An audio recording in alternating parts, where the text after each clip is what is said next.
శ్రీమతి పంచుమతి అనురాధ గారు, సర్వశ్రీ దువ్వారపు రామారావు గారు, వి తిరుమల నాయుడు గారు, కంచర్ల శ్రీకాంత్ గారు, గౌరవ ఎమ్మెల్సీ వారు 3 ప్రశ్నలు అడిగారు అధ్యక్ష.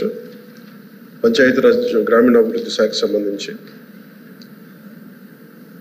వారు అడిగిన ప్రశ్నల్లో మొదటిది పంచాయతీలకు విడుదల చేసిన 14 మరియు 15 ఆర్థిక సంఘం నిధుల్లో దాదాపు 9,000 కోట్లను ప్రభుత్వం దారి మళ్లించిన విషయం వాస్తవమేనా?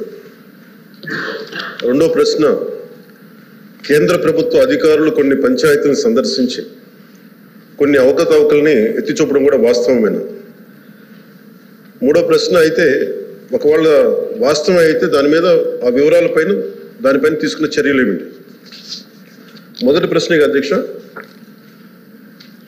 9,000 కోట్లను గత ప్రభుత్వం దారి మళ్లించిందా లేదా అనేది అడిగారు అధ్యక్ష. దానికి మా సమాధానం అవునండి. కేంద్ర ఆర్థిక కమిషన్ గ్రాంట్లలో మళ్లింపు జరుగుతోంది. ఇప్పటి వరకు భారత ప్రభుత్వం ఆర్థిక కమిషన్ గ్రాంట్ను విడుదల చేసినప్పటికీ పంచాయతీరాజ్ సంస్థలకు 998 కోట్ల నిధులు ఇంకా విడుదల కాలేదు. ఇది మొదటి దానికి సమాధానం అధ్యక్ష. రెండో ప్రశ్నకి, కేంద్ర ప్రభుత్వం అధికారులు రాష్ట్రంలోని ఒక 5 గ్రామ పంచాయతీలను సందర్శించారు. మరియు ఎంఓపిఆర్ భారత ప్రభుత్వం న్యూఢిల్లీ వారు 16/10/23 తేదీన డిఓ లేఖ నెంబర్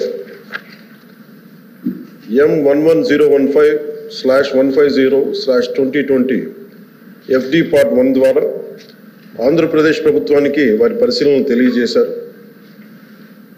ఆంధ్రప్రదేశ్ ప్రభుత్వం సమర్పించిన పరిశీలన మరియు ప్రచిత్రాలను కూడా ఈ అనుబంధానికి జత చేయడం జరిగింది. గౌరవ సభ్యులు ఇంకేదైనా సందేహాలు ఉంటే అనెక్షర్ని అనుబంధంగా ఉన్న వీటన్నిటి చదువుకోవచ్చు అధ్యక్ష.